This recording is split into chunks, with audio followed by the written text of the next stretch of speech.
श्रीगुरुभ्यो नमः। हरिः ओम्। देवं नारायणं नत्वा सर्वदोषविवर्जितं परिपूर्णं गुरुंश्चान्नगीतार्थं वक्ष्यामि लेशतः। समस्तगुणसम्पूर्णं सर्वदोषविवर्जितं नारायणं नमस्कृत्य गीतातात्पर्यमुच्यते। नारायणं सुरगुरुं जगदेकनाथं भक्तप्रियं सकललोकनमस्कृतं च त्रैगुण्यवर्जितमजं विभुमाध्यमीशं वन्दे भवघ्नम् अमरासुरसिद्धवन्द्यम्। नारायणं नमस्कृत्य नरं चैव नरोत्तमं देवीं सरस्वतीं व्यासं ततो जयमुदीरयेत्। कृष्णाय वासुदेवाय हरये परमात्मने प्रणतः क्लेशनाशाय गोविन्दाय नमो नमः। श्रीगुरुभ्यो नमः। नारायणं नमस्कृत्य नरं चैव नरोत्तमं देवीं सरस्वतीं व्यासं ततो जयमुदीरयेत्। कृष्णाय वासुदेवाय हरये परमात्मने प्रणतः क्लेशनाशाय गोविन्दाय नमो नमः। भगवद्गीತೆಯ 10ನೇ ಅಧ್ಯಾಯ 10ಮೋಧ್ಯಾಯः ಶ್ರೀಭಗವಾನುವಾಚ ಭೂಯ ಏವ ಮಹಾಬಾಹೋ ಶೃಣು ಮೇ ಪರಮಂ ವಚಃ ಯತ್ತೇಹಂ ಪ್ರೀಯಮಾಣಾಯ ವಕ್ಷ್ಯಾಮಿ ಹಿತಕಾಮ್ಯಯ. ರಾಘವೇಂದ್ರ ಸ್ವಾಮಿಗಳು ಅವತಾರಿಕೆಯಲ್ಲಿ ಹೇಳ್ತಾ ಇದ್ದಾರೆ, ಷಷ್ಠೇ ಅಧ್ಯಾಯೇ ಧ್ಯಾನಯೋಗ ಉಕ್ತಃ. ನಾವು ಇಲ್ಲಿ ತನಕ 9 ಅಧ್ಯಾಯಗಳನ್ನು ನೋಡಿದ್ದೀವಿ.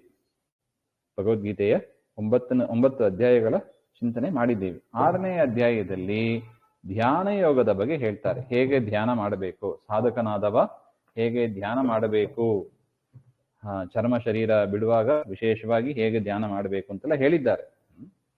ಇನ್ನು ನವಮ ಅಂತೆ ಚ ಮನ್ಮನಃ ಇತ್ಯಾದಿನ ತದ್ಧ್ಯಾನಂ ಸ್ಮರಿತಂ. ಇನ್ನು ಹಿಂದಿನ ಅಧ್ಯಾಯದಲ್ಲೂ ಕೂಡ ಮನ್ಮನಾ ಭವ ಮದ್ಭಕ್ತೋ ಹಾಗೆ ಅಂತೆಲ್ಲ ಹೇಳಿ ಹೇಗೆ ಮನಸ್ಸನ್ನ ದೇವರಲ್ಲಿ ಇಡಬೇಕು ಅಂದ್ರೆ ಏನು, ಒಂದು ರೀತಿಯಾಗಿ ಧ್ಯಾನ ಮಾಡಬೇಕು ಅಂತ ಅರ್ಥ.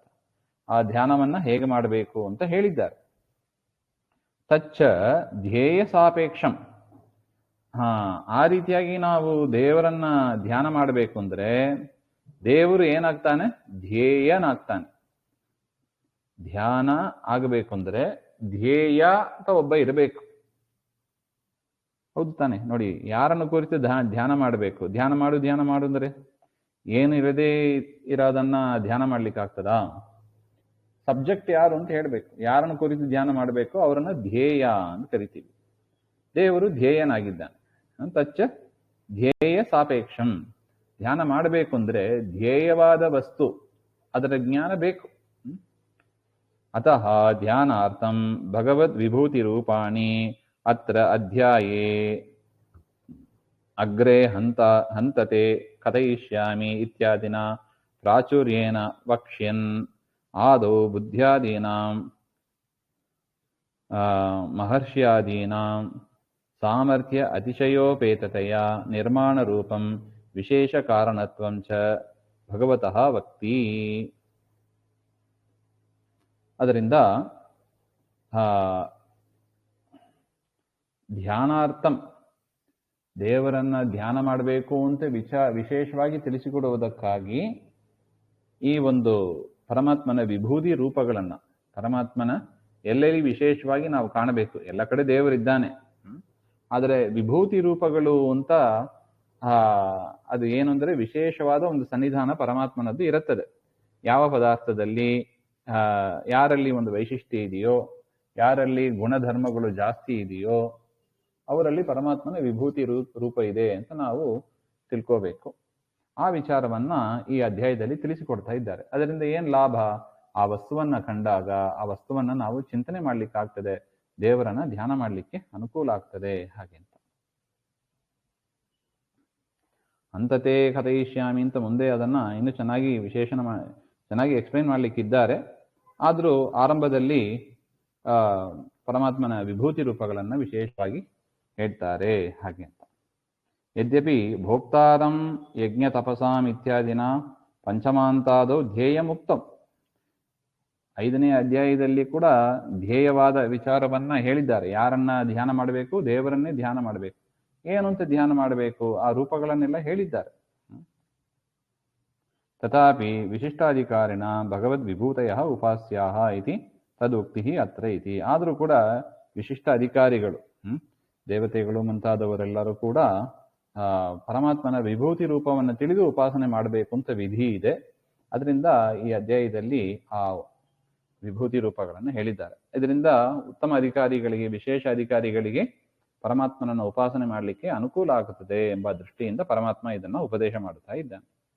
ಉಕ್ತರೂಪ ವಿಶೇಷ ಕಾರಣತ್ವಮಪಿ ವಿಶಿಷ್ಟಾಧಿಕಾರಿ ಧ್ಯೇಯಮಿತಿ ತಸ್ಯ ಅತ್ರ ಉಕ್ತಿ. ನಾನು ವಿಭೂತಿ ರೂಪಾಣ್ಯಪಿ ರಸೋಹಮಪ್ಸು ಕೌಂತೆಯ ಇತ್ಯಾದಿನ ಅಹಂ ಕ್ರತು ಇತ್ಯಾದಿನ ಚ ಉಕ್ತಾನ್ಯವ. ಅಲ್ಲ, ಅದನ್ನು ಕೂಡ ಇಂದನೇ ಹೇಳಿ ಆಗಿದಲ್ಲ. ವಿಭೂತಿ ರೂಪಾಣಿ, ಪರಮಾತ್ಮನ ವಿಭೂತಿ ರೂಪಗಳು ಕೂಡ ರಸೋಹಮಪ್ಸು ಕೌಂತೆಯ ಅಂತ 8ನೇ ಅಧ್ಯಾಯ 9ನೇ ಅಧ್ಯಾಯದಲ್ಲ ಹೇಳಿ ಆಗಿದೆ. ಅಹಂ ಕ್ರತು, ನಾನೇ ಕ್ರತು, ನಾನೇ ಯಜ್ಞ, ಹಾಗೆ ಅಂತೆಲ್ಲ ಪರಮಾತ್ಮನ ವಿಭೂತಿಗಳನ್ನ ಹೇಳಿ ಆಗಿದೆ. ಆದರೆ ಅದಕ್ಕೆ ಹೇಳ್ತಾರೆ ರಾಯರು, ಸತ್ಯಂ, ಹೌದು ಹೇಳಿ ಆಗಿದೆ, ಆದರೆ ಅತ್ರ ವಿಸ್ತರೇಣ ಉಚ್ಯತೆ ಇತಿ ಅದೋಷಃ. ಈ ಅಧ್ಯಾಯದಲ್ಲಿ 10ನೇ ಅಧ್ಯಾಯದಲ್ಲಿ ಇನ್ನೂ ವಿಸ್ತಾರವಾಗಿ ಹೇಳ್ತಾರೆ, ಅದರಿಂದ ಯಾವ ದೋಷವೂ ಇಲ್ಲ. ಹಾಗೆ ಅತಃ ಏವ ಅಸ್ಯ ವಿಭೂತಿ ಅಧ್ಯಾಯ ಇತಿ ವ್ಯಪದೇಶ. ವಿಶೇಷವಾಗಿ ವಿಭೂತಿಗಳನ್ನ ಈ ಅಧ್ಯಾಯದಲ್ಲಿ ಹೇಳ್ತಾರೆ ಎಂಬ ಅದಕ್ಕಾಗಿಯೇ ಈ ಅಧ್ಯಾಯದ ಹೆಸರೇನು ವಿಭೂತಿ ಅಧ್ಯಾಯ ಅಂತಾನೆ ಕರೀತಾರೆ. ತದುಕ್ತೇರೇವ ಬಹುತ್ವೇನೇವ ಬಹುತ್ವೇನ ಏಕವಾಕ್ಯತಾ ಚ ಅಧ್ಯಾಯಸ್ಯ ವಿಭೂತಿ ಶಬ್ದಾರ್ಥಂ ಅಗ್ರೆ ವಕ್ಷ್ಯಾಮಃ.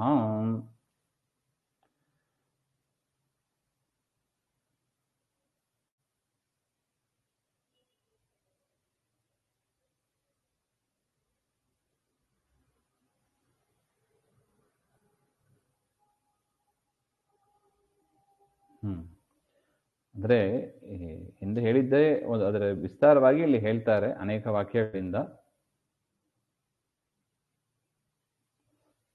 ಮತ್ತು ವಿಭೂತಿ ಶಬ್ದದ ಅರ್ಥವನ್ನು ಕೂಡ ಇಲ್ಲೇ ಮುಂದೆ ಹೇಳ್ತಾರೆ. ಹಾಗೆ ಅಂತ ವಿಭೂತಿ ಅಂದರೆ ಏನು, ವಿಭೂತಿ ಅಧ್ಯಾಯ ಅಂತ ಈ ಅಧ್ಯಾಯಕ್ಕೆ ಹೆಸರಿದೆ, ವಿಭೂತಿ ಅಂದರೆ ಏನು ಅಂತ ಮುಂದೆ ಹೇಳ್ತಾರೆ. ಹಾಗೆ ಅಂತ ತತ್ರ ಒಟ್ಟು ಇದು ಈ ಅಧ್ಯಾಯದಲ್ಲಿ ಏನು ಹೇಳ್ತಾರೆ ಎಂಬ ಅದರ ಒಂದು ವಿವರವನ್ನ ತಿಳಿಸಿ ಈ ಶ್ಲೋಕಕ್ಕೆ ಸಂಬಂಧಪಟ್ಟಂತೆ ತತ್ರ ಪಾರ್ಥಸ್ಯ ಶ್ರೋತೃತ್ವ ಸಂಪತ್ತಿ ಪ್ರತಿಪಾದನಾಯ ತದ್ವಿಶೇಷಣೋಕ್ತಿ ಪೂರ್ವಂ ಸಂಬೋಧ್ಯ ಪ್ರತಿಜಾನೀತೆ ಭೂಯ ಏವ ಇತಿ. ಅಂಥ ವಿಭೂತಿ ರೂಪಗಳನ್ನು ಕೇಳಬೇಕು ಅಂದರೆ ಅದು ಸಾಮಾನ್ಯರಿಗೆ ಸಿಗೋದಿಲ್ಲ. ಹಿಂದನೇ ಹೇಳಿದರು, ಅದು ವಿಶೇಷ ಅಧಿಕಾರಿಗಳಿಗೆ ಇರತಕ್ಕದ್ದು. ಇದು ವಿಶೇಷವಾದ ಜ್ಞಾನ. ಇದು ಪರಮಾತ್ಮನ ವಿಭೂತಿಗಳು ಯಾವುದು, ವಿಶೇಷ ಸನ್ನಿಧಾನ ಇರತಕ್ಕ ಪದಾರ್ಥಗಳು ಯಾವುದು ಎಂಬ ಜ್ಞಾನ ಅದು ಎಲ್ಲರಿಗೂ ಸಿಗೋದಿಲ್ಲ. ಅರ್ಜುನ ಉತ್ತಮ ಅಧಿಕಾರಿ, ಅದರಿಂದ ಅವನಿಗೆ ತಿಳಿಸ್ತಾ ಇದ್ದಾರೆ. ಭೂಯ ಏವೈತಿ, ಹೇ ಮಹಾಬಾಹೋ, ಭಾರಿ ಬಲಿಷ್ಠನಾದವನೇ ಅಂತ ಅರ್ಥ. ಮಹಾಬಾಹುಗಳನ್ನ ಹೊಂದಿದವನೇ, ಭೂಯ ಏವ, ಮತ್ತೆ ನಿನಗೆ, ಮೇ ಪರಮಂ ವಚಃ ಮಾಹಾತ್ಮ್ಯ ಪ್ರತಿಪಾದಕಂ ವಚನಂ, ನನ್ನ ಮಹಿಮೆಯನ್ನು ತಿಳಿಸಿಕೊಡತಕ್ಕ ಮಾತುಗಳನ್ನ ನಾನು ಹೇಳ್ತೇನೆ. ಶೃಣು, ಅದನ್ನ ನೀನು ಕೇಳು. ಶ್ರುತ್ವಾ ತತ್ರ ನಿಷ್ಠಾಂ ಕುರು, ಅದನ್ನ ಕೇಳಿ ಅಲ್ಲೇ ನಿಷ್ಠಾವಂತನಾಗು, ಅಲ್ಲೇ ಮನಸ್ಸಿಟ್ಟವನಾಗು, ಹಾಗೆ ಅಂತ ಅರ್ಥ. ಪ್ರಿಯಮಾಣಾಯ ಮದ್ವಚ ಶ್ರುತ್ವ ಸಂತೋಷಂ ಪ್ರಾಪ್ನುವತೆ, ನನ್ನ ಈ ಮಹಿಮೆಯನ್ನು ಕೇಳಿ ನೀನು ಸಂತೋಷ ಪಡ್ತೀಯಾ, ಅದರಿಂದ ನಿನಗೇನಿದೆ, ಅನೇನ ಶ್ರೋತೃತ್ವ ಸಂಪತ್ತಿ ಉಕ್ತ, ಅದರಿಂದ ಈ ವಿಚಾರಗಳನ್ನ ಕೇಳುವ ಒಂದು ಯೋಗ್ಯತೆ ನಿನಗೆ ಇದೆ. ಅದರಿಂದ ತೇ ತುಭ್ಯಂ, ನಿನಗಾಗಿ ಹಿತಕಾಮ್ಯಯ ವಕ್ಷ್ಯಾಮಿ, ನಿನ್ನ ಹಿತವನ್ನ ಬಯಸುವವ ನಾನು. ನೀನು ಚೆನ್ನಾಗಿರ್ಬೇಕು, ನೀನು ನನ್ನ ಬಗ್ಗೆ ಸರಿಯಾಗಿ ತಿಳ್ಕೋಬೇಕು, ಮುಂದೆ ಒಳ್ಳೆ ಗತಿಯನ್ನು ಪಡೆಯಬೇಕು, ಆ ಒಂದು ಇಚ್ಛೆಯಿಂದ ನಾನು ನಿನಗೆ ಇದನ್ನ ಹೇಳ್ತಾ ಇದ್ದೇನೆ. ಹಾಗೆ ಅಂತ ನಮೇ ವಿದುಸ್ಸುರಗಣಾಃ ಪ್ರಭವಂ ನ ಮಹರ್ಷಯಃ ಅಹಂ ಆದಿರ್ಹಿ ದೇವಾನಾಂ ಮಹರ್ಷೀಣಾಂ ಚ ಸರ್ವಶಃ. ಪ್ರತಿಜ್ಞಾದ ಮಹಿಮಾನಂ ಆಹ, ದೇವರ ಮಹಿಮೆಗಳನ್ನು ತಿಳಿಸ್ತೀನಿ ಅಂತ ಪ್ರತಿಜ್ಞೆ ಮಾಡಿದರು ಹಿಂದೆ, ಅದನ್ನು ಇಲ್ಲಿ ಹೇಳ್ತಾ ಇದ್ದಾರೆ. ಸುರಗಣಾಃ ಮಹರ್ಷಯಶ್ಚ, ದೇವತೆಗಳ ಗುಂಪು, ಸುರಗಣಾಃ ದೇವತೆಗಳ ಗುಂಪು ಮತ್ತು ಮಹರ್ಷಿಗಳು, ಇವರು ಯಾರೂ ಕೂಡ ಮೇ ನನ್ನ ಪ್ರಭವಂ, ನನ್ನ ಸೃಷ್ಟಿ ಕರ್ತೃತ್ವವನ್ನ, ಆ ಮಹಿಮೆಯನ್ನ ನ ವಿದುಹು, ಸರಿಯಾಗಿ ತಿಳಿಯಲಾರು. ಪ್ರಭವಂ ಅಂದ್ರೆ ಉತ್ಪತ್ತಿಂ, ಅಧೀನಾಂ ಉತ್ಪತ್ತಿಂ ಜಗತ್ತಿತಿ ಯೋಜನಂ, ನನ್ನ ಅಧೀನದಲ್ಲಿ ಇರತಕ್ಕ ಈ ಜಗತ್ತಿನ ಉತ್ಪತ್ತಿಯನ್ನ ಸರಿಯಾಗಿ ತಿಳಿಯಲಾರು. ಹಾಗೆ ಅಂತ ಯಾರು, ದೇವತೆಗಳ ಗಣ, ದೇವತೆಗಳ ಗುಂಪು ಇರಬಹುದು, ಅಥವಾ ಮಹರ್ಷಿಗಳು ಇರ್ಬೋದು, ಸರಿಯಾಗಿ ತಿಳಿಯಲಾರರು ಅವರು ಕೂಡ. ಅಂದ್ರೆ ದೇವರು ಯಾತಕ್ಕೆ ಸೃಷ್ಟಿ ಮಾಡಿದ್ದಾನೆ, ಇವರ ಪ್ರಾಚೀನ ಕರ್ಮ ಏನಾಗಿದೆ, ಇದೆಲ್ಲ ಜ್ಞಾನವೂ ಗೊತ್ತಿರಬೇಕು. ಅಂಥವರಿಗೆ ಮಾತ್ರ ದೇವರು ಯಾಕೆ ಇದನ್ನ ಸೃಷ್ಟಿ ಮಾಡ್ತಾನೆ, ಯಾಕೆ ಇದೇ ಮನೆಯಲ್ಲಿ ಹುಟ್ಟಿಸಿದ, ಯಾಕೆ ಈ ಶರೀರವನ್ನೇ ಕೊಟ್ಟಿದ್ದಾನೆ, ಯಾಕೆ ಈ ಕಾಲದಲ್ಲಿ ಇವನಿಗೆ ಇಷ್ಟೇ ಆಹಾರ, ಇದೆಲ್ಲವೂ ಕೂಡ ನಮ್ಮ ಕರ್ಮದ ಹಿಂಬಲಿಸಿಕೊಂಡು ಬರ್ತಾ ಇದೆ. ಅದನ್ನ ದೇವತೆಗಳು ಋಷಿಗಳು ಕೂಡ ಸರಿಯಾಗಿ ತಿಳಿಯಲಾರರು. ಅಂದ್ರೆ 0% ಅಂತ ತಿಳ್ಕೋಬಾರ್ದು, ತಿಳಿದಿದ್ದಾರೆ, ಸಂಪೂರ್ಣ ತಿಳಿಯೋದಿಲ್ಲ ಅಂತ ಅರ್ಥ. ದೇವಾದಿ ಜಗತಃ ಭಗವದಧೀನಾ ಉತ್ಪತ್ತಿಂ ಸುರಗಣಾದಯ ನ ಜಾನಂತಿ ಕಿಮುತ ಅನ್ಯಃ ಇತ್ಯರ್ಥ. ದೇವತೆಗಳು ಋಷಿಗಳಿಗೆ ತಿಳಿಲಿಕ್ಕೆ ಸಾಧ್ಯ ಇಲ್ಲ ಅಂತ ಆದ ಮೇಲೆ ಬೇರೆಯವ್ರ ಪಾಡು ಇನ್ನೇನು ಹೇಳೋದು ಹಾಗೆ ಅಂತ. ಯದ್ವಾ ಅಥವಾ ಮೇ ಪ್ರಭವಂ ಮಮ ಉತ್ಪತ್ತಿಂ ಸುರಗಣಾದಯ ನಬಿದು, ನನ್ನ ಸೃಷ್ಟಿಯನ್ನು ಮತ್ಸ್ಯ ಕೂರ್ಮ ಮುಂತಾದ ಅವತಾರಗಳನ್ನು ದೇವರು ತಾಳ್ತಾನೆ, ನರಸಿಂಹ ಇದೆಲ್ಲ ಯಾವಾಗ ಏನ್ ತಾಳ್ತಾನೆ, ಹೇಗೆ ತಾಳ್ತಾನೆ, ಅದರ ಬಗ್ಗೆ ಕೂಡ ಅವರಿಗೆ ಗೊತ್ತಿಲ್ಲ. ಭಗವನ್ ಮಹಿಮವತ್ ಜಗದುತ್ಪತ್ತಿ ವಚ್ಚ, ಭಗವಂತನ ಮಹಿಮೆ ಇರ್ಬೋದು, ಈ ಜಗತ್ತಿನ ಉತ್ಪತ್ತಿಯ ಮಹಿಮೆಯನ್ನು ಇರ್ಬೋದು. ನ ಜಾನಂತಿ ನ ಭ್ರಮಿತವ್ಯಂ ಕಿಂತು ಮಹಿಮ ಜಗದುತ್ಪತ್ತಿಯೋ ಸತ್ವಮಿವ ಭಗವದುತ್ಪತ್ತೇ ಸತ್ಯಮೇವ ನಾಸ್ತಿ ಇತಿ ತದಭಾವಾದೇವ ನ ವಿದುಃ ಇತಿ ಜ್ಞೇಯಂ.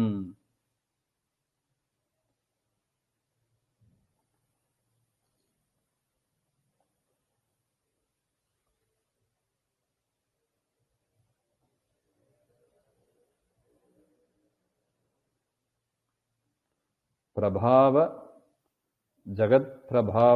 ಪ್ರಭವಯೋರಿವ ಮೇ ಪ್ರಭವಃ ಕುತಃ ನ ಇತಿ ಚೇತ್.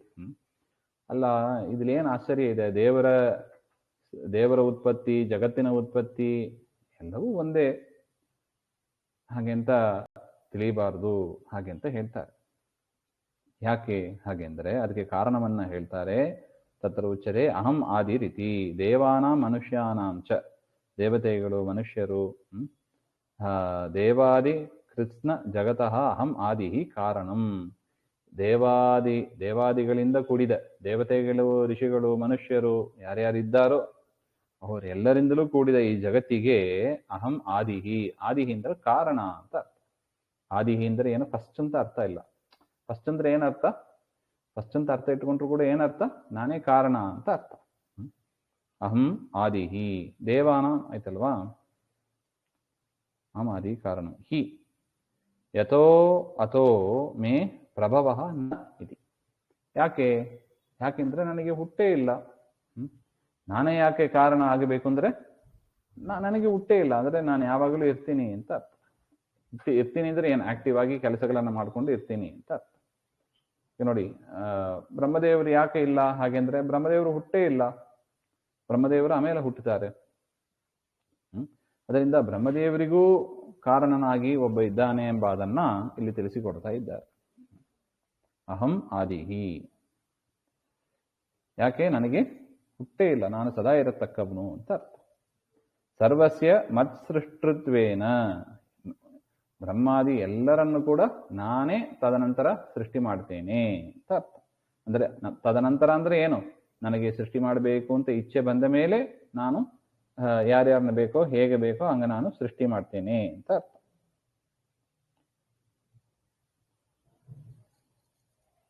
ಮಜ್ಜನಕಸ್ಯ ಅನ್ಯಸ್ಯ ಅಭಾವಾತ್, ನನಗೆ ಮತ್ತೊಂದು ಜನಕ ಅಂತ ಇಲ್ಲ. ನಾನೇ ಎಲ್ಲರಿಗೂ ಜನಕನೇ ಹೊರತು ನನಗೆ ಮತ್ತೊಬ್ಬ ಜನಕ ಅಂತ ಇಲ್ಲ.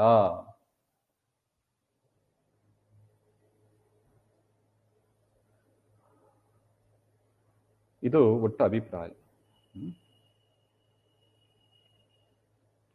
ಯೋ ಮಾಮಜಮನಾದಿಂ ಚ ವೇತ್ತಿ ಲೋಕಮಹೇಶ್ವರಂ ಅಸಂಮೂಢಃ ಸಮರ್ಥ್ಯೇಷು ಸರ್ವಪಾಪೈಃ ಪ್ರಮುಚ್ಯತೆ ಸ್ವಜ್ಞಾನ ಮೋಕ್ಷಾಖ್ಯ ಮಹಿಮಾನಂಚ.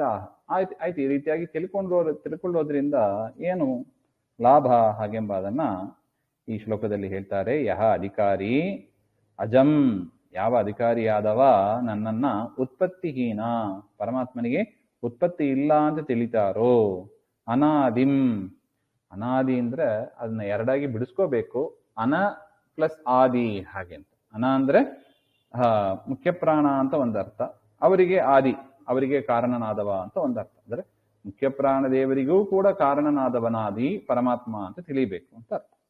ಸರ್ವಚೇಷ್ಟಕಂ ಕಾರಣಭೂತಂ ಚ.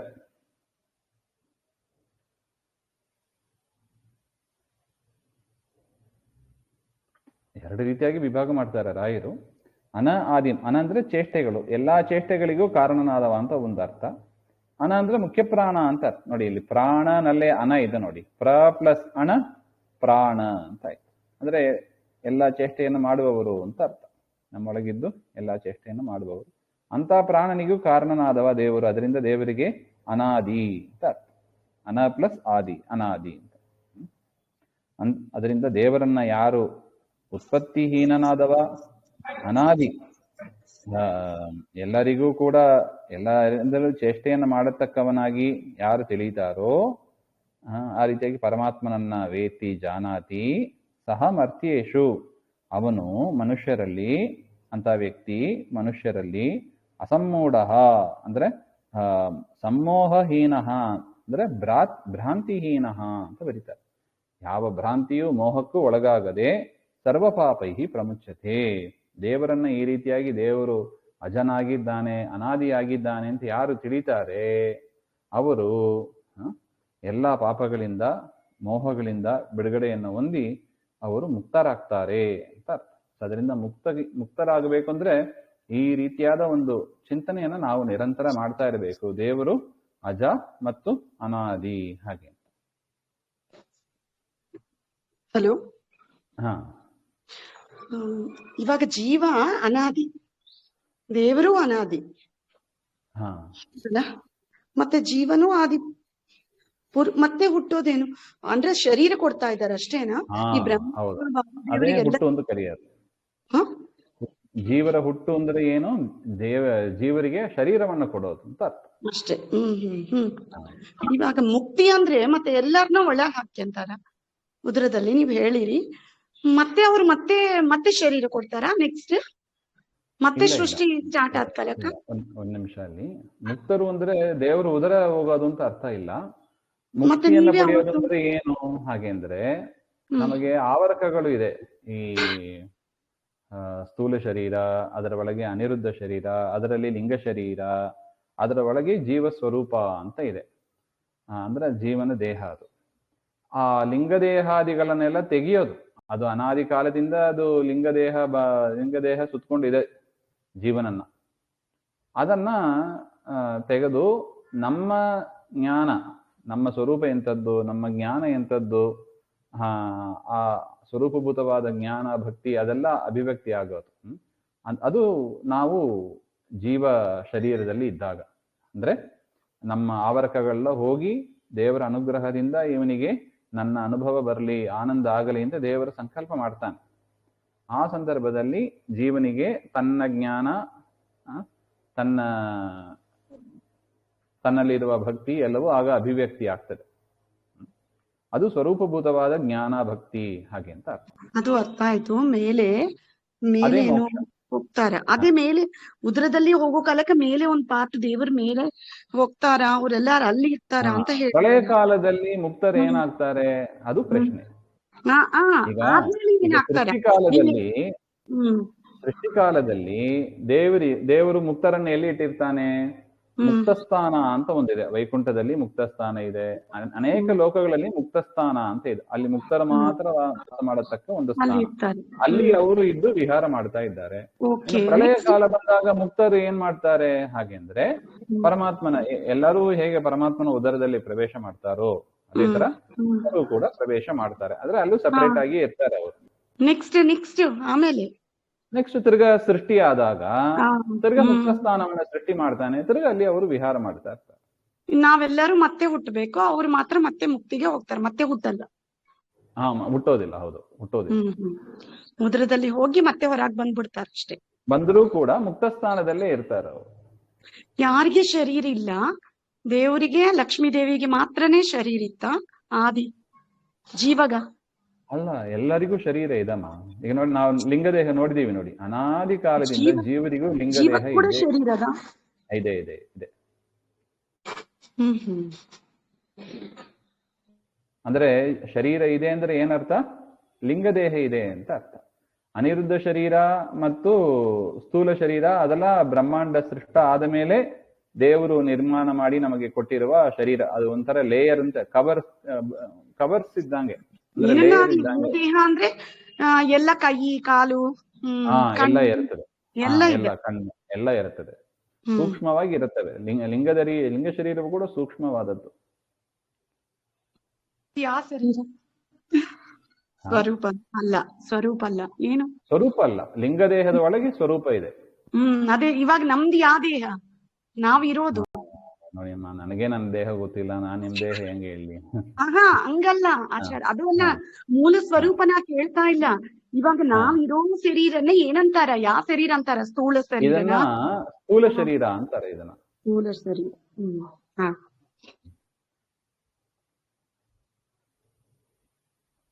ಸ್ಪಷ್ಟ ಆಯ್ತಾ? ಮುಂದೆ ಹೋಗ್ಬೋದಾ? ಅರ್ಥ ಆಯ್ತು. ಕಂಟಿನ್ಯೂ ಮಾಡಿ. ನಿಮ್ಗೇನ್ ಡಿಸ್ಟರ್ಬೆನ್ಸ್ ಆಗಿದ್ರೆ ಹೇಳ್ಬಿಡ್ರಿ, ಸ್ಟಾಪ್ ಮಾಡ್ಬಿಟ್ಟು ಲಾಸ್ಟ್ ಇಲ್ಲ ಮಾಡಿ. ನಮೇ ವಿದು ಆಯ್ತಲ್ವಾ? ನಮೇ ಆಯ್ತಾ, ಶ್ಲೋಕ ಆಯ್ತು. ಯೋಮಾಂ ಲೋಕಮಹೇಶ್ವರಂ ಅಸಮ್ಮೂಢ ಸರ್ವಪಾಪಿ ಪ್ರಮುಚ್ಯತೆ. 4ನೇ ಶ್ಲೋಕ. ಬುದ್ಧಿರ್ಜ್ಞಾನಂ ಅಸಮ್ಮೋಹ ಕ್ಷಮಾ ಸತ್ಯಂ ಧಮಃಶಮಃ ಸುಖಂ ದುಃಖಂ ಭವೋ ಭಾವೋ ಭಯಂ ಚ ಅಭಯಮೇವ ಚ ಅಹಿಂಸಾ ಸಮತಾ ತುಷ್ಟಿ ತಪೋದಾನಂ ಯಶೋ ಯಶಃ ಭವಂತಿ ಭಾವಭೂತಾನಾಂ ಮತ್ತ ಏವ ಪೃಥಕ್ ವಿದಾಹ. ಹಾಗೆ 4-5 ಒಟ್ಟಿಗೆ ಸೇರಿಸಿ ಓದಬೇಕದು. ಅಂದ್ರೆ ಒಂದಿಷ್ಟು ವಿಚಾರಗಳನ್ನ ಹೇಳಿ ಇದಕ್ಕೆಲ್ಲ ಕಾರಣ ನಾನೇ ಹಾಗೆ ಅಂತ ಹೇಳ್ತಾನೆ. ಯಾವ್ಯಾವುದು? ಬುದ್ಧಿ. ಬುದ್ಧಿ ಅಂದ್ರೆ ಏನು? ತೀರ್ಮಾನ ಮಾಡತಕ್ಕದ್ದು ಬುದ್ಧಿ ಅಂತ ರಾಯರು ಬರೀತಾರೆ ನೋಡಿ. ಬುದ್ಧಿ ಅಂತಃಕರಣಂ. ಬುದ್ಧಿ ಅಂದ್ರೆ ಮನಸ್ಸು ಅಂತ ಒಂದು ಅರ್ಥ ಮಾಡ್ತಾರೆ. ಅಥವಾ ಕಾರ್ಯಕಾರ್ಯ ನಿಶ್ಚಯೋವಾ, ಇದು ಮಾಡಬೇಕು ಇದು ಮಾಡಬಾರದು ಅಂತ ಡಿಸೈಡ್ ಮಾಡೋದು ಯಾವುದು? ಬುದ್ಧಿ. ಮನಸ್ಸಿಗೂ ಬುದ್ಧಿಗೂ ಒಂದು ಸ್ವಲ್ಪ ವ್ಯತ್ಯಾಸ ಇದೆ. ಮನಸ್ಸು ಇದು ಮಾಡಬೇಕು ಅದು ಮಾಡಬಾರದು ಅಂತ ಎರಡೂ ಹೇಳೋದು ಉಂಟು. ಏಕಾದಶಿ ಉದಾಹರಣೆಗೆ, ಏಕಾದಶಿ ಒಂದು ಮನಸ್ಸು ಮಾಡಬೇಕು ಅಂತ ಹೇಳುತ್ತದೆ, ಅದೇ ಮನಸ್ಸು ಇಲ್ಲ ಬೇಡ ಬೇಡ ಅಂತ ಎರಡೂ ಹೇಳುತ್ತದೆ. ಡಿಸೈಡ್ ಮಾಡೋದು ಯಾವುದು? ಬುದ್ಧಿ. ಏಕಾದಶಿ ಮಾಡೋಣ ಹಾಗೆಂದ ಡಿಸೈಡ್ ಮಾಡಿ ಏಕಾದಶಿ ನಾವು ಮಾಡ್ತೀವಿ, ಅದನ್ನ ಬುದ್ಧಿ. ಆ ಬುದ್ಧಿಯನ್ನು ಕೊಡುವವ ಪರಮಾತ್ಮ ಅಂತ ದೇವರು ಹೇಳ್ಕೊತಾ ಇದ್ದಾನೆ. ಜ್ಞಾನಂ ಹಾಗೆಂದ್ರೆ ಪ್ರತೀತಿ, ಸಾಮಾನ್ಯವಾದ ಒಂದು ವಿಷಯದ ಜ್ಞಾನ, ತಿಳುವಳಿಕೆ ಅಂತ ಹೇಳ್ತೀವಲ್ಲ, ಅದು ಕೂಡ ದೇವರ ಅನುಗ್ರಹದಿಂದಲೇ. ಅಸಮ್ಮೋಹ. ಮೋಹ ಅಂದ್ರೆ ಯಾವ್ದು ಮಾಡಬಾರ್ದು ಅದರಲ್ಲಿ ಮಾಡಬೇಕು ಅಂತ ಇಚ್ಛೆ ಇರೋದು. ಅಕಾರ್ಯ ಇಚ್ಛಾ, ಅದು ಮಾಡದೇ ಇರೋದು ಅಂತ, ಆ ಮೋಹ ಇಲ್ಲದೆ ಇರೋದು. ಅಸಮ್ಮೋಹ ಅಂದ್ರೆ ಯಾವುದು ಮಾಡಬಾರ್ದೋ ಅದರಲ್ಲಿ ಇಚ್ಛೆ ಬಾರದೇ ಇರೋದು. ಏಕಾದಶಿ ತಿನ್ನಬಾರದು, ತಿಂದ್ರೆ ಮೋಹ ಅಂತ ಅರ್ಥ. ತಿನ್ನದೇ ಇದ್ರೆ ಮೋಹ ಇಲ್ಲದವ. ಆ ಮೋಹ ಇಲ್ಲದೇ ಇರುವ ಒಂದು ತಿಳುವಳಿಕೆ, ಆ ಒಂದು ಮನಃಪ್ರೇರಕ, ಅದು ಮಾಡುವವನಾಗಿ ದೇವರಿದ್ದಾನೆ ಅಂತ ಅರ್ಥ. ಕ್ಷಮ ಹಾಗೆಂದ್ರೆ ಕ್ರೋಧಾಭಾವೇನ ಸಹ ಅಪಕರ್ತು ಅನಪಕಾರಣಂ.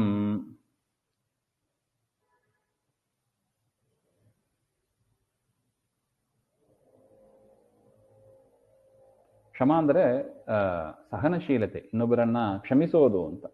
ಇನ್ನೊಬ್ಬರು ಮಾಡಿದ ಅಪರಾಧಗಳನ್ನು ಕೂಡ ಸಹಿಸಿಕೊಂಡು ಅವರನ್ನ ಕರುಣೆಯಿಂದ ಅವರನ್ನ ಫರ್ಗಿವ್ನೆಸ್ ಅಂತ ಹೇಳ್ತೀವಿ ನೋಡಿ, ಅದೇ ಕ್ಷಮ. ಇನ್ನು ಸತ್ಯಂ ಅಂದ್ರೆ ಯಥಾರ್ಥ ಜ್ಞಾನಪೂರ್ವಕಂ ಅನುಷ್ಠಾನಂ ವಚನಂ ವ. ಸತ್ಯ ಅಂದ್ರೆ ಏನು? ಯಥಾರ್ಥ ಜ್ಞಾನಪೂರ್ವಕವಾಗಿ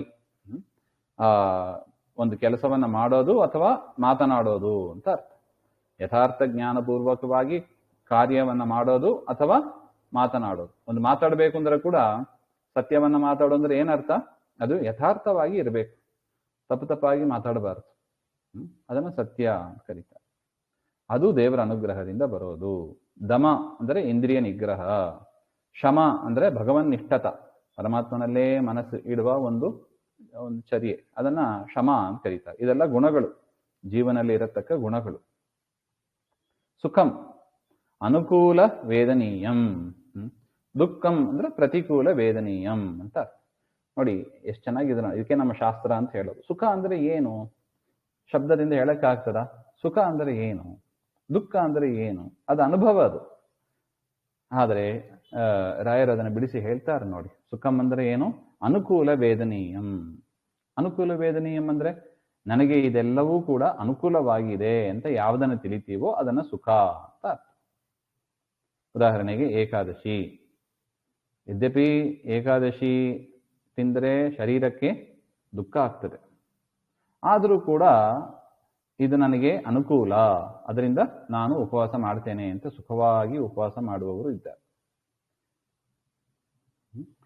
ಅದರಿಂದ ಸುಖಂ ಅಂದರೆ ಏನು? ಅನುಕೂಲ. ಇದು ನನಗೆ ಅನುಕೂಲವಾಗಿದೆ, ಇದರಿಂದ ನನಗೆ ಒಳ್ಳೇದಾಗಲಿಕ್ಕಿದೆ ಹಾಗೆಂದೇ ತಿಳ್ಕೊಂಡು ಮಾಡೋದು. ದುಃಖಂ ಅಂದರೆ ಇದು ನನಗೆ ಪ್ರತಿಕೂಲವಾಗಿದೆ, ಇದು ನನಗೆ ಇಷ್ಟ ಆಗ್ತಾ ಇಲ್ಲ ಹಾಗೆಂದು ನಾವು ಯಾವುದನ್ನು ತಿಳಿತೀವೋ ಅದನ್ನು ದುಃಖ ಅಂತ ಕರಿತೀವಿ. ಪ್ರತಿಕೂಲವಾಗಿ ಅದನ್ನು ತಿಳಿಯೋದು ಅಂತ ಅರ್ಥ. ಭವಃ ಹಾಗೆಂದ್ರೆ ಉತ್ಪತ್ತಿ, ಭಾವಃ ಹಾಗೆಂದ್ರೆ ಇರುವಿಕೆ. ಹುಟ್ಟಿದ ಕೂಡಲೇ ಸತ್ತೋಗ್ಬಿಟ್ರೆ ಏನ್ ಮಾಡೋದು? ಹುಟ್ಟಬೇಕು, ಹುಟ್ಟಿದ ಮೇಲೆ ಭಾವ ಇರಬೇಕು. ಇದೆಲ್ಲವೂ ಕೂಡ ದೇವರ ಅನುಗ್ರಹದಿಂದ ಬರೋದು ಅಂತಾನೆ. ಭಯಂ ಅಂದ್ರೆ ಹೆದರಿಕೆ, ಅಭಯಂ ತ್ರಾಸ ವಿರೋಧಿ ಮನೋವ್ಯಾಪಾರ. ಅಭಯಂ ಅಂದ್ರೆ ಭಯ ಇಲ್ಲದೆ ಇರೋದು ಅಂತ ಅರ್ಥ. ಅಹಿಂಸಾ ಹಾಗೆಂದ್ರೆ ಪರಪೀಡಾಭಾವ, ಇನ್ನೊಬ್ಬರಿಗೆ ತೊಂದರೆ ಮಾಡದೇ ಇರೋದು ಅಹಿಂಸಾ. ಸಮತಾ ಹಾಗೆಂದ್ರೆ ದ್ವಂದ್ವೇಷು ನಿರ್ವಿಕಾರತ್ವಂ. ದ್ವಂದ್ವ ಅಂದ್ರೆ ಸುಖ ದುಃಖ ಇರಬಹುದು, ಲಾಭ ಲಾಭ ಇರಬಹುದು, ಜಯ ಅಪಜಯ ಇರಬಹುದು. ಇದನ್ನ ಸಮಾನವಾಗಿ ನಾವು ತೆಗೆದುಕೊಂಡು ಹೋಗಬೇಕು. ಸುಖ ಬಂತು ಅಂತ ಕುಣಿದಾಡಬಾರ್ದು, ದುಃಖ ಬಂತು ಅಂತ ಕಣ್ಣಲ್ಲಿ ನೀರಾಗ್ತಾನು ಕೊಡಬಾರ್ದು. ಎರಡನ್ನು ಲೈಟಾಗಿ ತೆಗೆದುಕೊಂಡು ಹೋಗಬೇಕು. ಅದೇ ತರ ಮಾನ ಅಪಮಾನ, ಒಬ್ಬರು ನಮ್ಮನ್ನ ಗೌರವಿಸಿದ್ರು ಕುಣಿದಾಡಬಾರ್ದು, ಒಬ್ಬರು ನಮ್ಮನ್ನ ಅವಮಾನ ಮಾಡಿದ್ರು ಕಣ್ಣೀರಾಗ್ತಾ ಕೊಡಬಾರ್ದು. ಅದನ್ನ ಸಮಾನವಾಗಿ ತೆಗೆದುಕೋಬೇಕು. ಇದನ್ನ ಸಮತಾ ಅಂತ ಕರೀತಾರೆ. ಇದು ದೇವರ ಅನುಗ್ರಹದಿಂದ ಬರತಕ್ಕದ್ದು. ತುಷ್ಟಿ. ತುಷ್ಟಿ ಅಂದ್ರೆ ವಿಷಯ ಅಲಂಬುದ್ಧಿ, ಸಾಕು ಅಂತ ಅಭಿಪ್ರಾಯ ಇರಬೇಕು. ಹಣ ಎಷ್ಟು ಬೇಕು, ಎಷ್ಟು ಕೊಟ್ಟರು ಬೇಕು ಹಾಗೆಂತ ಹಂಗಿರಬಾರ್ದು ಅಂತ. ಸಾಕು ಅಲಂಬುದ್ಧಿ ಇರಬೇಕು ಹಾಗೆಂತ ಒಟ್ಟು. ತಪಃ. ತಪ ಅಂದ್ರೆ ಬ್ರಹ್ಮಚರ್ಯಾದಿ ತಪಸ್ಸು. ದಾನಂ ಧರ್ಮಾರ್ಜಿತ ವಿತ್ತಸ್ಯ ಪರಸ್ವತ್ವ ಆಪಾದನಂ ಅಂತ ಬರೀತಾರೆ. ಧರ್ಮ ಮಾರ್ಗದಲ್ಲಿ ಸಂಪಾದನೆ ಮಾಡಿದ್ದನ್ನ ಇನ್ನೊಬ್ಬರದು ಅಂತ ನಾವು ತಿಳ್ಕೊಂಡು ಅವರಿಗೆ ಕೊಟ್ಟು ಬಿಡೋದು, ಅದನ್ನು ದಾನ ಅಂತ ಕರೀತಾರೆ. ಅಯಂ ಬ್ರಾಹ್ಮಣಾಯ ಇದಂ ನಮಮ ನಮಮ ಹಾಗೆ ಅಂತ ನಾವೇನು ಕೊಟ್ಟು ಬಿಡ್ತೀವಿ, ಇದು ದಾನ ಹಾಗೆ ಅಂತ. ಯಶಃ ಅಂದ್ರೆ ಕೀರ್ತಿ, ಅಯಶಃ ಅಂದ್ರೆ ಅಪಕೀರ್ತಿ. ಪೃಥಗ್ವಿಧಾಹ ಅಂದ್ರೆ ನಾನಾ ವಿಧಾಹ, ಬಗೆ ಬಗೆಯಾಗಿ ಇರೋದು ಅಂತ, ವೆರೈಟೀಸ್. ಏತೇ ಭಾವಾಹ, ಇದೆಲ್ಲ ಧರ್ಮಗಳು ಕೂಡ ಭೂತಾನಾಂ, ಪ್ರಾಣಿಗಳ ಧರ್ಮ ಇದೆ. ಕೆಲವರಲ್ಲಿ ಈ ಗುಣಗಳು ಜಾಸ್ತಿ ಇರುತ್ತವೆ, ಕೆಲವರಲ್ಲಿ ಹಿಂದೆ ಹೇಳಿದ ಗುಣಗಳು ಕಡಿಮೆ ಇರುತ್ತವೆ. ಇದೆಲ್ಲವೂ ಕೂಡ ಮತ್ತಃ ಏವ ಭವಂತಿ, ನನ್ನಿಂದಲೇ ಪ್ರಾಣಿಗಳಿಗೆ ಬರುತ್ತದೆ ಹಾಗೆಂತ ಪರಮಾತ್ಮ ಹೇಳ್ತಾನೆ. ಇದನ್ನ ಸುಂದರವಾಗಿ ಸಂಗ್ರಹ ಮಾಡಿದ್ದಾರೆ ನೋಡಿ ಕನಕದಾಸರು. ತನು ನಿನ್ನದು, ಜೀವನ ನಿನ್ನದು, ಅನುದಿನದಲ್ಲಿ ಬಾಹು, ಸುಖ ದುಃಖ ನಿನ್ನದಯ್ಯ ಹಾಗೆ ಅಂತ.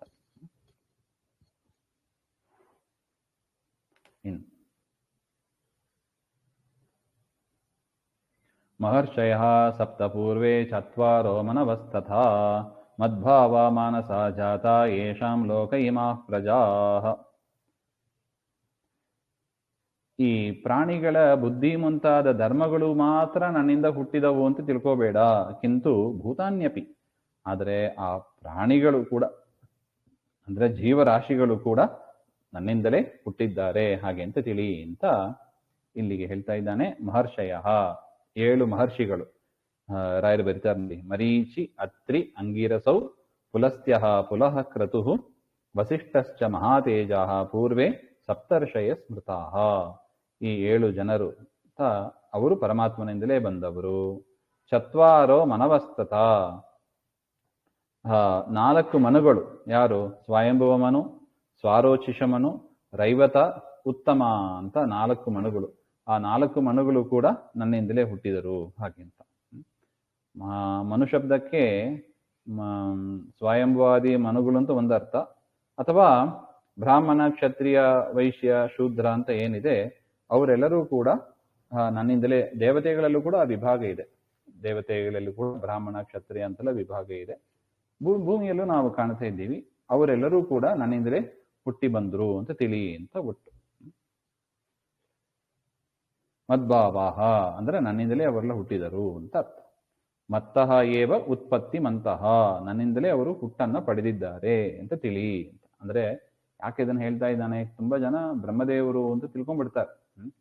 ಬ್ರಹ್ಮದೇವರೇ ಸೃಷ್ಟಿಕರ್ತ, ದೇವರು ಹೇಗೆ ಅಂತ. ದೇವರು ಹೇಳ್ತಾನೆ, ಇಲ್ಲ ನಾನೇ ಸೃಷ್ಟಿ ಮಾಡಿದ್ದು, ಬ್ರಹ್ಮದೇವರ ಒಳಗೆ ಇದ್ದು ಕೂಡ ಸೃಷ್ಟಿ ಮಾಡಿದವ ನಾನೇ ಅಂತ ತಿಳಿ ಅಂತ ಅದು ಹೇಳಬೇಕಾಗಿದೆ. ಅದಕ್ಕೆ ಲೋಕೆ ಇಮಾ ಪ್ರಜಾಹ ಯೇಷಾಂ ಪ್ರಾಗುಕ್ತ ಮನೋನಾಂ ಪುತ್ರಪೌತ್ರಾದಿ ರೂಪೇಣ ವರ್ತಂತೆ. ಹಿಂದೆ ಈ ಹೇಳಿದ 7 ಋಷಿಗಳು, 4 ಮನುಗಳು ಅಂತೆಲ್ಲ ಏನು ಬಂದ್ರು, ಅವರ ವಂಶದಲ್ಲಿ ಹುಟ್ಟಿದ ಅನೇಕ ಪುತ್ರ ಪೌತ್ರಾದಿಗಳು ಯಾರಿದ್ದಾರೆ ಅವರೆಲ್ಲರೂ ಕೂಡ ಮದ್ಭಾವಾಹ, ಅವರೆಲ್ಲರೂ ಕೂಡ ನನ್ನಿಂದಲೇ ಹುಟ್ಟಿದವರು. ಬರೀ ರೂಟ್ ಮಾತ್ರ ದೇವರಿಂದ ಹುಟ್ಟಿದವರು ಅಂತಲ್ಲ. ಅಂದ್ರೆ 7 ಜನ ಋಷಿಗಳು, 4 ಜನ ಮನುಗಳು, ಇವ್ರು ಮಾತ್ರ ಪರಮಾತ್ಮನಿಂದ ಹುಟ್ಟಿದರು ಅಂತ ಇಲ್ಲ. ಅವರ ಸಂತತಿ ಏನಿದೆ ಆ ಸಂತತಿಯು ಕೂಡ ಪರಮಾತ್ಮನಿಂದಲೇ ಹುಟ್ಟಿ ಬಂದವು ಅಂತ ಅರ್ಥ.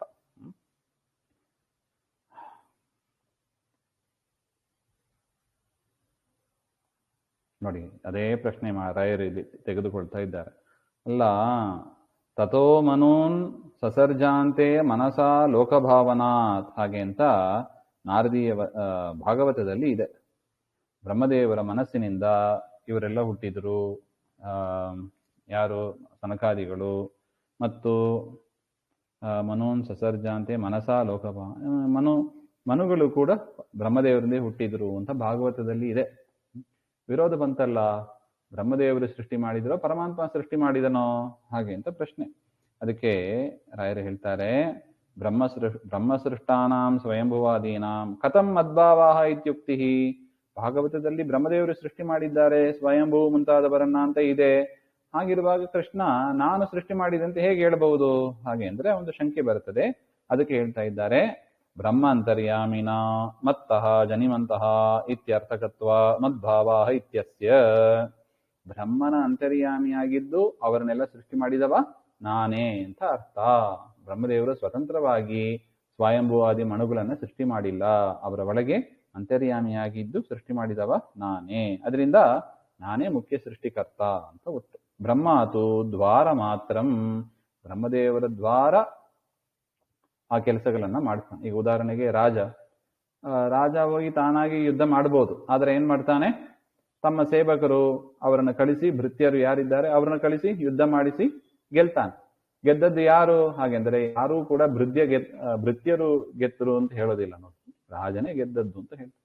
ಹೇಗೋ ಅದೇ ತರ ಪರಮಾತ್ಮ ಹೇಗೆ ರಾಜ ತಮ್ಮ ಭಟರ ದ್ವಾರ ಯುದ್ಧ ಮಾಡಿಸಿ ಗೆಲ್ತಾನೋ, ಅದೇ ತರ ಪರಮಾತ್ಮನು ಕೂಡ ಬ್ರಹ್ಮದೇವರ ದ್ವಾರ ಸೃಷ್ಟಿ ಮಾಡ್ತಾರೆ ಹಾಗೆ ಅಂತ ತಿಳಿಯಬೇಕು.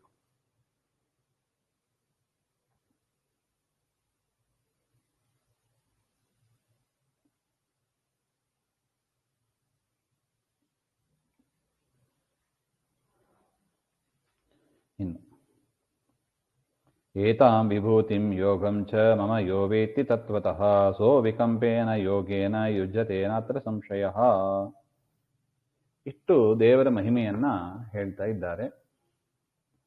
ಹೇಳಿ, ಈ ರೀತಿಯಾಗಿ ದೇವರ ಮಹಿಮೆಯನ್ನ ತಿಳಿಯೋದರಿಂದ ಏನು ಫಲ ಹಾಗೆಂದ್ರೆ, ಏತಾಂ ನಮೇವಿದು ಸುರಗಣಾಹ, ಪರಮಾತ್ಮನನ್ನ ದೇವತೆಗಳಾಗಲಿ ಋಷಿಗಳಾಗಲಿ ಸಂಪೂರ್ಣವಾಗಿ ತಿಳಿಯಲು ಸಾಧ್ಯ ಇಲ್ಲ ಹಾಗೆ ಅಂತ ಹಿಂದೆ ಏನು ಹೇಳಿದರು ಅದನ್ನೆಲ್ಲ ವಿಭೂತಿಂ ಮತ್ತು ವಿಶಿಷ್ಟ ಭವನಂ. ವಿಭೂತಿ ಅಂದ್ರೆ ಏನು? ವಿಶಿಷ್ಟವಾದ ದೇವರ ಮನೆ ಅಂತ ಅರ್ಥ. ವಿಭೂತಿ ಅಂದ್ರೆ ಅದೊಂದು ಅರ್ಥ, ವಿಶಿಷ್ಟ ಭವನಂ. ಸುರಗಣಾದ್ಯವೇದ್ಯತ್ವ ರೂಪಾಂ ಮಹತ್ತಾಂ ವಕ್ಷ್ಯಮಾನ ನಾನಾವಿಧ ಭವನಂ ವಾ. ಸುರಗಣಾದ್ಯವೇದ್ಯತ್ವ ರೂಪಾಂ, ದೇವತೆಯ ಗಣಗಳಿಂದಲೂ ಕೂಡ ತಿಳಿಯಲು ಅಸಾಧ್ಯವಾದ ಮಹತ್ತರವಾದ, ಮುಂದೆ ಹೇಳಿಲಿಕ್ಕಿರುವ ನಾನಾ ವಿಧವಾದ ಭವನ. ಭವನ ಅಂದ್ರೆ ಮನೆ, ಅದನ್ನೇ ವಿಭೂತಿ ಅಂತ ಕರೀತಾರೆ. ಅದು ಮತ್ತು ಯೋಗಂಚ ಬುದ್ಧಿಯಾದಿ ಸರ್ವ ಸೃಷ್ಟೃತ್ವ ಉಕ್ತಿಯ ಲಬ್ಧಂ. ಬುದ್ಧಿಯಾದಿ ಎಲ್ಲವನ್ನು ಕೂಡ ದೇವರೇ ಸೃಷ್ಟಿ ಮಾಡಿದ್ದಾನೆ ಅಂತ ಏನು ಹೇಳಿದ್ದಾರೆ, ಆ ಒಂದು ಬುದ್ಧಿಯಿಂದ ಬಂದದ್ದು. ಇದೆಲ್ಲವೂ ಕೂಡ ಪ್ರಭವ ಪ್ರದಸ್ಯ ಪ್ರಭಾವಂ ಇತಿ ವ್ಯಾಖ್ಯಾನ ಪ್ರಭಾವ ಪದೇನ ಉಕ್ತವ ಮಮ ಸಾಮರ್ಥ್ಯಂ ಚ. ಪರಮಾತ್ಮನ ಸಾಮರ್ಥ್ಯಗಳು ಅಂತ ಏನಿದೆ ಅದು ಎಲ್ಲವನ್ನು ಕೂಡ ತತ್ವತಃ ಯೋ ವೇತ್ತಿ, ಯಥಾರ್ಥವಾಗಿ ಪ್ರಮಾಣ ಪುರಸ್ಸರವಾಗಿ ಸರಿಯಾಗಿ ಯಾರು ತಿಳಿತಾನೋ ಸಹ ಅವಿಕಂಪೇನ ಅಂದರೆ ನಿಶ್ಚಲವಾಗಿಯೂ ಛಲ ಇಲ್ಲದೆ ಏಕಾಗ್ರತೆಯಿಂದ ಯೋಗೇನ ಅಂದರೆ ಧ್ಯಾನ ರೂಪ ಉಪಾಯೇನ ಧ್ಯಾನ ರೂಪವಾದ ಒಂದು ಉಪಾಯದಿಂದ ಯುಜ್ಯತೆ ಯುಕ್ತೋ ಭವತಿ, ನನ್ನ ಜೊತೆಗೆ ಒಂದು ಕನೆಕ್ಷನ್ ಸದಾ ಇರುತ್ತದೆ ಅಂತ ಅರ್ಥ. ದೇವರನ್ನು ಸದಾ ಸ್ಮರಿಸಿಕೊಂಡು ಇರ್ತಾನೆ ಅಂತ ಅರ್ಥ. ಅತ್ರ ಅರ್ಥೆ ಸಂಶಯೋ ನ, ಈ ವಿಷಯದಲ್ಲಿ ಸಂಶಯ ಬೇಡ ಹಾಗೆ ಅಂತ. ದೇವರನ್ನ ಸರಿಯಾಗಿ ತಿಳಿಯುವುದರ ಒಂದು ಪ್ರಭಾವ ಏನೋ, ದೇವರಲ್ಲಿ ಅವರು ಮನಸ್ಸಿಟ್ಟವರಾಗಿ ಇರ್ತಾರೆ. ನಾವು ದೇವರಲ್ಲಿ ಮನಸ್ಸಿಟ್ಟಿಲ್ಲ ಅಂದ್ರೆ ಏನರ್ಥ? ಇನ್ನು ಸರಿಯಾಗಿ ದೇವರನ್ನ ತಿಳ್ಕೊಂಡಿಲ್ಲ, ನಾನಾ ಪದಾರ್ಥಗಳಲ್ಲಿ ಇರುವ ವಿಭೂತಿಗಳನ್ನ ಸರಿಯಾಗಿ ನಾವಿನ್ನು ತಿಳ್ಕೊಂಡಿಲ್ಲ ಅಂತ ಅರ್ಥ. ಆ ಪ್ರಯತ್ನ ಪಟ್ಟು ಅದನ್ನ ಶ್ರವಣಾದಿಗಳನ್ನು ಮಾಡಿ ತಿಳ್ಕೊಂಡ ಮೇಲೆ ಮತ್ತೆ ನಮಗೆ ಧ್ಯಾನ ಇತ್ಯಾದಿಗಳು ಬರುತ್ತದೆ ಅಂತ ಒಟ್ಟು. ಅಹಂ ಸರ್ವಸ್ಯ ಪ್ರಭವೋ ಮತ್ತಃ ಸರ್ವಂ ಪ್ರವರ್ತತೆ ಇತಿ ಮತ್ವಾ ಭಜಂತೆ ಮಾಂ ಬುಧಾ ಭಾವ ಸಮನ್ವಿತಾಃ. ಉಕ್ತಫಲೆ ವಿಶ್ವಾಸಜನನಾರ್ಥಂ ಪೂರ್ವೋಕ್ತ ಮಹಿಮಾಜ್ಞಾನಪೂರ್ವಕಂ ಮಾಂ ಭಜಂತ ಇತಿ ಸಂತಿ ಇತಿ ಅಹಂ ಇತ್ಯಾದಿ ದ್ವಾಭ್ಯಾಂ ಉಕ್ತ್ವಾ ಪುನಃ ತೇಷಾಂ ಇತ್ಯಾದಿ ದ್ವಾಭ್ಯಾಂ ಫಲಂ ಚ ವ್ಯಾಕ್ತಿ. ಈ ಶ್ಲೋಕದಲ್ಲೂ ಕೂಡ ದೇವರನ್ನ ತಿಳಿಯುವುದರಿಂದ ಏನು ಫಲ ಹಾಗೆ ಅಂತ ಪರಮಾತ್ಮನೇ ಹೇಳ್ತಾ ಇದ್ದಾನೆ. ಪ್ರಭವತ್ವಂ ಅಸ್ಮಾತ್ ಇತಿ ಪ್ರಭವಃ ಅಂದ್ರೆ ಸರ್ವಸ್ಯ ಅಹಂ ಉತ್ಪಾದಕಃ ಇತ್ಯರ್ಥ. ಎಲ್ಲರನ್ನು ಕೂಡ ನಾನೇ ಸೃಷ್ಟಿ ಮಾಡ್ತೇನೆ. ಪ್ರಭವಃ ಮತ್ತಃ ಸರ್ವಂ ಪ್ರವರ್ತತೆ, ನನ್ನಿಂದಲೇ ಇಷ್ಟಾನಿಷ್ಟ ಪ್ರಾಪ್ತಿ ಪರಿಹಾರಾದ್ಯ ಅನುಕೂಲ ವ್ಯಾಪಾರ ವತ್ ಭವತಿ, ನನ್ನಿಂದಲೇ ಎಲ್ಲಾ ವ್ಯಾಪಾರಗಳು ಕೂಡ ನಡೀತಾ ಇದೆ. ಲಯಾದಿರಪಿ ಮದಾಯತ್ತ, ಲಯಾದಿಗಳು ಕೂಡ ನನ್ನಿಂದಲೇ ನಡೀತಾ ಇದೆ. ಈ ರೀತಿಯಾಗಿ ಮತ್ವ ತಿಳಿದವನಾಗಿ ಯಾರು? ಬುಧ ಜ್ಞಾನಿಗಳು. ಭಾವ ಸಮನ್ವಿತಾಹ, ಭಾವ ಅಂದ್ರೆ ಭಕ್ತಿ, ಭಕ್ತಿ ಭಾವದಿಂದ ಕೂಡಿದವರಾಗಿ ಮಾಂ ಭಜಂತೆ, ನನ್ನನ್ನು ಅವರು ಸೇವೆ ಮಾಡ್ತಾರೆ. ಸೇವೆ ಮಾಡ್ತಾರೆ ಅಂದ್ರೆ ಹೇಗೆ? ಹಿಂದೆ ಹೇಳಿದ್ದಾನೆ ನೋಡಿ, ಪತ್ರಂ ಪುಷ್ಪಂ ಫಲಂ ತೋಯಂ ಹಾಗೆ ಅಂತ. ಅದನ್ನೇ ರಾಯರು ಬರೀತಾರೆ, ಪತ್ರ ಪುಷ್ಪಾದಿಭಿ ಅರ್ಚಯಂತಿ ಧ್ಯಾಯಂತಿ ಚ. ಪತ್ರ ಪುಷ್ಪ ಮೊದಲಾದವುಗಳಿಂದ ಅರ್ಚನೆ ಮಾಡ್ತಾರೆ. ಅದನ್ನೇ ನಿತ್ಯ ದೇವರ ಪೂಜೆ ನಾವು ಹೇಳ್ತೀವಿ. ನನ್ನನ್ನು ಅರ್ಚನೆ ಮಾಡ್ತಾರೆ ಬಿಡದೆ, ಮತ್ತು ಧ್ಯಾನವನ್ನು ಕೂಡ ನನ್ನ ರೂಪಗಳನ್ನ, ನನ್ನ ಧ್ಯಾನ ಶ್ಲೋಕಗಳನ್ನ, ನನ್ನ ಮಂತ್ರಗಳನ್ನ ಜಪ ಮಾಡುತ್ತಾ ನನ್ನನ್ನು ಧ್ಯಾನ ಮಾಡ್ತಾ ಇರ್ತಾರೆ. ಅತ್ರ ಪೂರ್ವಾರ್ಧೇನೈವ ಮಾಮಿತ್ಯಸ್ಯ ಲಾಭ ಪುನಃ ಮಾಮಿತ್ಯುಕ್ತಿ ಜೀವೇಶ್ವರ ಐಕ್ಯ ಅಭಿಪ್ರಾಯೇನ ಸ್ವಾತ್ಮಾನಂ ಉದ್ದೇಶ್ಯ ಅಹಮೇವ ಸರ್ವಸ್ಯ ಪ್ರಭವಃ ಇತಿ ಮತ್ವಾ ಭಜಂತಃ ಇತಿ ಪ್ರತೀತಿ ನಿರಾಸಾಯ. ಇಲ್ಲಿ ಜೀವಬ್ರಹ್ಮರ ಐಕ್ಯವನ್ನ ಹೇಳಲಿಕ್ಕೆ ಹೊರಟದ್ದಲ್ಲ. ಅದರಿಂದ ಅಹಂ ಎನ್ನುವ ಶಬ್ದ ಇಲ್ಲಿ ಕೃಷ್ಣ ತನ್ನನ್ನು ಹೇಳ್ಕೊತಾ ಇದ್ದಾನೆ. ಮಾಂ ಇತ್ಯಾದಿಗಳೆಲ್ಲ ದೇವರು ತನ್ನನ್ನ ಹೇಳ್ಕೊಡ್ತಾ ಇದ್ದಾನೆ ಅಂತ ಅರ್ಥ.